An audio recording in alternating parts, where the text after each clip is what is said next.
Madayaw, mayong adlaw kaninyong tanan. Magandang araw sa inyong lahat.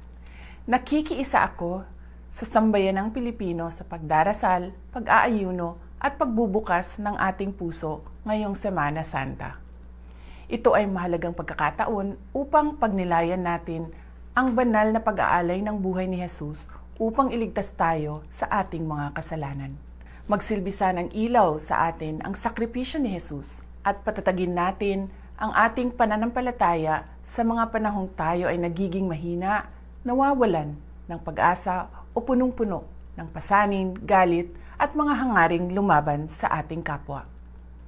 Habang dumaranas ang bayan ng matinding pagsubok at lalong lumalalim ang pagkawatak-watak, ang Kwaresma ay paanyaya para sa panahon ng paghilom, pagbabalik loob at pagbabalik tanaw sa mga pinahalagahan nating mga Pilipino, malasakit, pananampalataya, at pagkakaisa.